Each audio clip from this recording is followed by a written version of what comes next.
My sister Sarah and I grew up fixing things together. After Dad passed when I was 8 and she was 15, we became each other's anchor. She taught me how to change a bike tire, how to fix our old refrigerator when Mom could not afford a repairman. We were a team. We always had each other's backs. 2 years ago, Sarah met Victoria, and I wanted to be happy for her. I really did. Sarah deserved love, deserved someone who saw how incredible she was. But Victoria had other plans for our family, and what she said to me 2 days before their anniversary barbecue made me realize just how much had changed. Before I tell you what happened at that barbecue, I want to hear from you. Drop a comment letting me know where you are watching from, and if you have ever felt like you did not belong at a family gathering. And please hit that like button and subscribe, because what Victoria said to me that day changed everything between us. Let me take you back to where it all started. I work as a diesel mechanic at a small shop in southeast Portland. Every morning I wake up at 5, pull on my work boots, and head to the garage where the smell of motor oil and the sound of engines fill the air. It is hard work. My hands are rough, my knuckles scarred from years of wrestling with stubborn bolts and rusted parts. But I am proud of what I do. I fix what is broken. I keep trucks running. It is honest work, and it pays enough for me to rent a small studio apartment and take care of Diesel, my rescue dog. He is a mutt with one floppy ear and more personality than sense. Sarah and I used to talk on the phone every week, sometimes meeting up for beers and burgers at our favorite dive bar downtown. 2 years ago, Sarah met Victoria at a networking event for educators and professionals. Victoria worked as a marketing executive for a big tech company downtown, the kind with a sleek glass building and a rooftop lounge. Sarah called me that night breathless with excitement. She told me about this amazing woman she had met, someone smart and successful and beautiful. I could hear the joy in her voice, and it made me happy. Sarah had been through some rough relationships before. She deserved someone who appreciated her. The first time I met Victoria was at a coffee shop in the Pearl District. I came straight from work, still wearing my grease-stained jeans and my shop shirt with my name stitched on the pocket. I probably smelled like diesel and sweat, but I figured Victoria would understand. I was running late because a customer's truck had blown a gasket, and I could not just leave it half done. When I walked in, Sarah waved from a corner table. Victoria sat next to her, dressed in a crisp white blouse and tailored pants, her hair pulled back in a sleek ponytail. She looked like she belonged in a magazine. I shook her hand. Her grip was cold, brief. She looked me up and down, her gaze lingering on my stained clothes, and I saw something flicker in her eyes. Not disgust exactly, but something close to it. Disapproval, maybe. She smiled, but it did not reach her eyes. "So you work with your hands?" she asked, her tone light but pointed. "Yeah," I said, sliding into the seat across from them. "Diesel engines mostly, trucks, some heavy equipment." "That must be exhausting," she said, sipping her latte. "Do you not ever want to do something more cerebral?" I felt a flush creep up my neck. Sarah jumped in, steering the conversation somewhere else. But the damage was done. I felt small, suddenly aware of the oil under my fingernails that I had not been able to scrub away. I told myself I was being too sensitive. Victoria was just making conversation. She did not mean anything by it. A few months later, Sarah and Victoria moved in together. Victoria owned a house in the West Hills, one of those modern places with floor-to-ceiling windows and a view of the city that probably cost more than I would make in 10 years. Sarah invited me over for dinner one night, and I drove up the winding roads, my old pickup sputtering a little as it climbed. The house was stunning. Everything inside was white and gray and minimalist, with expensive-looking art on the walls and furniture that looked like it belonged in a showroom. I took off my boots at the door, suddenly self-conscious. Victoria gave me a tour, pointing out the Italian leather couch that cost $12,000, the handcrafted dining table imported from Denmark, the espresso machine that cost more than my monthly rent. I nodded along, trying to seem interested, but mostly I just felt out of place. Dinner was fancy, the kind of food I did not recognize. Seared scallops with some kind of foam vegetables. I could not name a wine that Victoria said was from a small vineyard in Napa. Sarah seemed different that night. She talked about yoga retreats and investment portfolios and wine tastings, things we had never discussed before. I tried to keep up, but I felt like I was watching my sister turn into someone I did not know. "That must be so tiring," Victoria said again at some point, referring to my job. "Do you not want to do something more fulfilling?" Sarah did not say anything. She just looked down at her plate. I forced a smile and said something about how I found my work fulfilling, but the words felt hollow. When I left that night, Sarah walked me to my truck. I thought she might say something, acknowledge the weirdness of the evening, but she just hugged me and said she was glad I came. I drove home feeling like I had lost something I could not quite name. Over the next few months, Sarah called less often. When we did talk, the conversations felt strained. She was busy with Victoria's social calendar, attending gallery openings and charity galas, things that had never interested her before. I invited her to watch a football game one Sunday like we used to, and she said she could not make it. Victoria and she were trying to eat healthier. She explained a cleaner lifestyle. I did not push it. I figured she was happy, and that was what mattered. But deep down, I missed my sister. I missed us. In July, Sarah called me out of the blue. Her voice was bright, excited in a way I had not heard in months. She told me that she and Victoria were throwing a barbecue to celebrate their 1-year wedding anniversary, and she wanted me to come. It was going to be at their house, she said, with friends and family, maybe 20 people or so. I felt a rush of relief. Finally a chance to reconnect, to be part of her life again. "What should I bring?" I asked. "Oh, you do not need to bring anything," she said. "Victoria has everything handled. Just show up." I decided to bring something anyway. I picked up a 6-pack of craft beer, the kind Sarah used to love, and a bouquet of fresh flowers. I wanted her to know I cared, that I was happy for her. 2 days before the barbecue, my phone rang. I did not recognize the number, but I answered anyway. It was Victoria. She had never called me before, and hearing her voice on the other end made my stomach drop. "Braxton," she said, her tone clipped and businesslike. "I need to talk to you about Saturday." "Okay," I said, setting down the wrench I had been holding. I was at the shop, elbow deep in an engine rebuild, but something in her voice made me stop what I was doing. "This barbecue is important," she continued.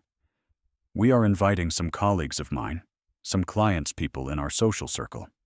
It is a big deal for my career and for Sarah's new chapter."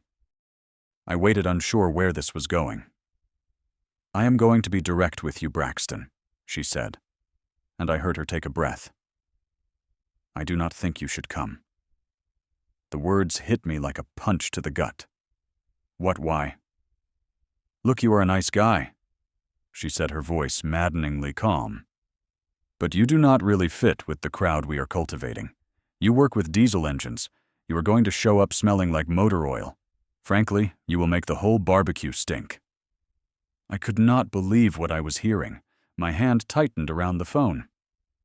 "Sarah invited me," I said, my voice shaking. "She is my sister." "Sarah does not want to hurt your feelings," Victoria said. "But she agrees with me. We are trying to build a certain lifestyle here, a certain image. You understand, do not you?" "Did Sarah actually say she does not want me there?" I asked, needing to hear it. There was a pause. "She did not have to say it," Victoria replied. "I know my wife. Just make up an excuse." I say you have to work. It is better for everyone." I wanted to scream. I wanted to tell her exactly what I thought of her and her cultivated lifestyle. But instead I just said, "I will think about it," and hung up. I sat there in the garage for a long time, staring at the engine in front of me. Diesel came over and nudged my hand with his nose, sensing something was wrong. I thought about all the times Sarah and I had been there for each other. I thought about the promise we made after Dad died, that we would always have each other's backs. And I thought about Victoria's words. You will make the whole barbecue stink. I felt ashamed. I felt angry. But more than anything, I felt betrayed. Not just by Victoria, but by Sarah. If she really agreed with Victoria, why did not she call me herself? Why did not she have the guts to tell me to my face? The more I thought about it, the more my shame turned into resolve. I worked hard. I fixed things that mattered. I helped people keep their livelihoods running. Why should I be ashamed of that? Why should I hide? I decided right then that I was going to that barbecue. Not to cause trouble. Not to prove anything to Victoria. But because Sarah was my sister. And I was not going to let anyone make me feel like I did not belong in her life. Saturday morning, I woke up early. I showered, scrubbing every inch of my skin with good soap, the kind that did not smell like the cheap bar stuff I usually used. I washed my hair twice, used aftershave, made sure there was not a trace of motor oil anywhere on me. I put on my best jeans, the ones without any stains, and a clean polo shirt. I checked my fingernails 3 times, digging under them with a brush to make sure they were spotless. I grabbed the beer and the flowers and headed out to my truck. The drive to the West Hills felt longer than usual. My heart pounded in my chest, and I kept rehearsing what I would say if Victoria confronted me. But I was not backing down. Not this time. I parked my truck at the end of the street, not wanting it to stand out among the sleek sedans and SUVs lining the driveway. As I walked up to the house, I could hear laughter and music drifting from the backyard, jazz smooth and sophisticated. I took a deep breath and walked around to the side gate. The backyard was full of people all dressed in summer casual that somehow still looked expensive. Linen shirts, sundresses, designer sunglasses. A long table was laden with food, everything artfully arranged. Victoria stood near the grill, talking to a group of well-dressed guests, her back to me. And then I saw Sarah standing by the drinks table, a glass of wine in her hand. She looked up and saw me. Her face went through a series of emotions in rapid succession. Shock, panic, guilt. She set down her glass and walked over, her smile strained. Brax. She said, her voice barely above a whisper. I did not think you would come. You invited me, I said, holding out the beer and flowers. I brought these for you. She took them, her hands shaking slightly. Thank you, she said, but her eyes darted over to Victoria. Victoria had turned around and spotted me. Her expression hardened, but she kept her composure, excusing herself from her group and walking over. Braxton, she said, her voice dripping with false cheer. What a surprise! I would not miss my sister's celebration, I said, keeping my tone even. Victoria took my arm and pulled me aside, away from the other guests. Her smile disappeared. I told you not to come, she hissed. You told me, I said. Sarah did not. She is my sister. You are making this awkward for everyone, she said. I am not the one making it awkward, Victoria. She glanced around, making sure no one was listening. Fine. You are here. Just stay out of the way. Do not talk to my colleagues, and please do not mention what you do for a living. I felt my blood boil, but I kept my voice calm. I am proud of what I do. Of course you are, she said, her tone condescending. Then she turned and walked back to her guests, leaving me standing there alone. I took a deep breath and walked over to the drinks table. I grabbed a beer, one of the fancy imported ones that Victoria had provided, and stood there feeling like an outsider at my own sister's party. People glanced at me curious, but no one approached. I was about to leave when an older man, maybe in his 60s, walked up to me. You look like you need a real drink, he said, handing me a glass of whiskey. I took it grateful. Thanks. Name is Frank, he said, extending his hand. I am the father of one of Victoria's colleagues. You, Braxton? I said, shaking his hand. I am Sarah's brother. Ah, he said, nodding. So what do you do, Braxton? I hesitated. Victoria's warning echoed in my head. But then I thought, screw it. I was not going to lie about who I was. I am a diesel mechanic, I said. Frank's eyes lit up. No kidding, I used to drive semis for 30 years before I retired. Hauled freight up and down Interstate 5, coast to coast sometimes. Suddenly, we were talking. Really talking. He told me stories about breakdowns in the middle of nowhere, about the mechanics who saved his bacon more times than he could count. I told him about some of the trickier jobs I had worked on, the satisfaction of diagnosing a problem that had stumped everyone else. It felt good to talk to someone who understood, who respected what I did. A woman named Linda joined us, mentioning that her husband worked in construction. We need more people who work with their hands, she said. Everybody wants to be an influencer now. We all laughed, and for the first time that day, I felt like I belonged. More people drifted over, drawn by the conversation. I could see Victoria watching from across the yard, her expression unreadable. Then a younger guy, probably in his 30s, walked up. He was dressed in expensive casual clothes, the kind that screamed tech industry. Sorry to interrupt, he said. But I could not help overhearing. You are a mechanic. Yeah, I said. My Tesla has been making this weird noise, he said, looking frustrated. I took it to the dealership, but they cannot see me for 3 weeks. It is driving me crazy. What kind of noise? I asked. He described it, and I ran through the possibilities in my head. Could be a bearing, I said.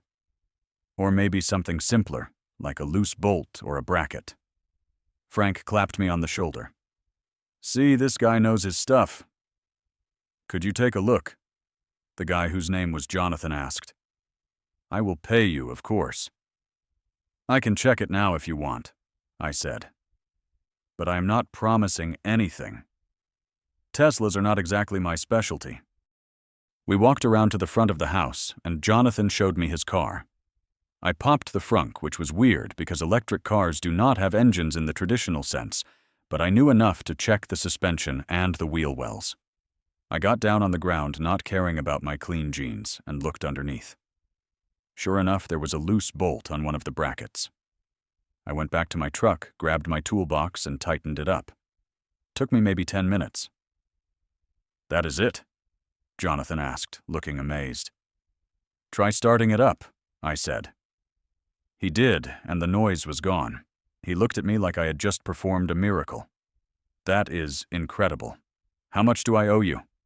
Nothing, I said, wiping my hands on a rag. You are at a party.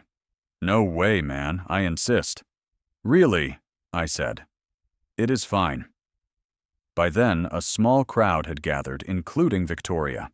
She had that fake smile plastered on her face, the one she used when she was pretending everything was fine. How resourceful, Braxton, she said loudly so everyone could hear. But her eyes told a different story. They were cold, furious. Jonathan shook my hand enthusiastically. You saved me 3 weeks of headache. Seriously, thank you. Frank and Linda and a few others clapped me on the back, saying things like, good job, and impressive.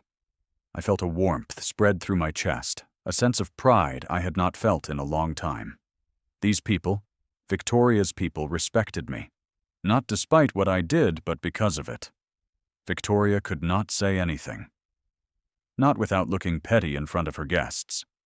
So she just stood there smiling that tight smile while I walked back to the barbecue with Jonathan and the others. The rest of the afternoon was easier. People kept coming up to me asking questions about their cars, about maintenance tips, about whether I took side jobs. I handed out a few business cards, made some connections. Frank told me I was a good man, and not to let anyone tell me different. Linda's husband asked if I ever worked on construction equipment, said he might have some work for me. Victoria kept her distance, but I could feel her watching. She played the gracious host, but there was a tension in her shoulders, a tightness in her jaw. As the sun started to set and guests began to leave, Jonathan found Victoria and said, "Your brother-in-law is fantastic, so down to earth. You are lucky to have him in the family." Victoria's smile looked like it hurt. "Yes," she said. "He is very hands-on." When the last guest left, it was just me, Sarah, and Victoria. I grabbed my empty beer bottles and started heading toward my truck. Sarah followed me. "Brax, wait," she called. I stopped and turned around. She looked exhausted, her eyes red and puffy like she had been crying or was about to. "I'm sorry," she said, her voice breaking. "I should have stood up for you." "Why did not you?" I asked. I was not angry anymore, just tired. Just sad. "I do not know," she said, tears spilling down her cheeks. "I got caught up in Victoria's world.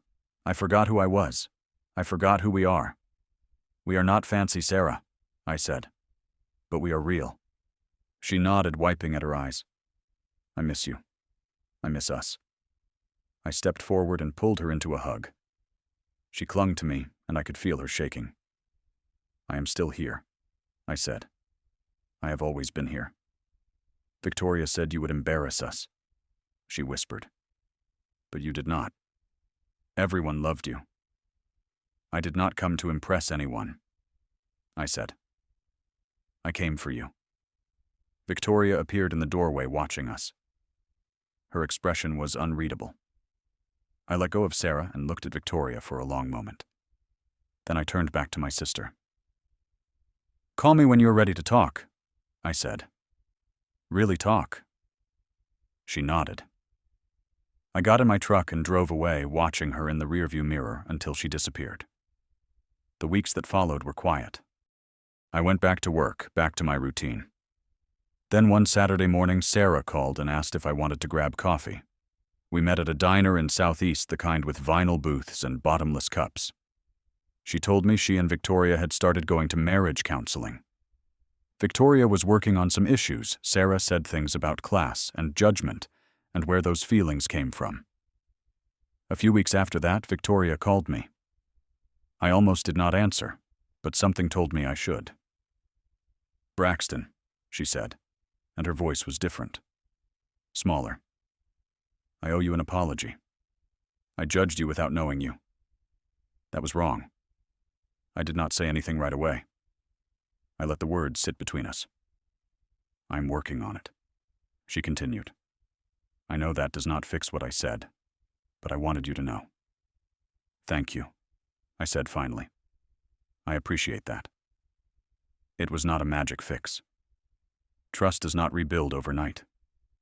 But it was a start. Sarah and I started seeing each other more regularly. At first, it was just the two of us grabbing lunch or watching a game at a sports bar. Slowly, Victoria started joining us sometimes. It was awkward at first, but over time it got easier. Sarah started dressing more like herself again, laughing, more talking about things that mattered to her instead of things she thought she should care about. 2 years later, Sarah and Victoria separated. It was not because of me, Sarah made that clear. It was because she realized she had been trying to be someone she was not, and that was not fair to either of them. They parted on decent terms, and Sarah moved into a small apartment closer to downtown. We started having dinner together every week, just like old times. That barbecue taught me something important. Not everyone is going to respect what you do, and that is okay. Their opinion does not change the value of your work. I fix things that matter. I keep the world moving one engine at a time. And that is enough. But it also taught me that family is worth fighting for, even when they forget who you are. Sarah forgot for a while, but she found her way back. And I was there waiting. Sometimes the people who look down on you are just afraid you will see through them. And sometimes showing up is the bravest thing you can do. I showed up that day. Not because I had something to prove, but because I loved my sister. And in the end, that was all that mattered. Now I want to hear from you. Have you ever been judged for the work you do? Have you ever had to stand up for yourself at a family event? Drop a comment below and share your story. And if this story resonated with you, please hit that like button, subscribe to the channel, and share this video with someone who needs to hear it. Your support means everything. Thank you for listening.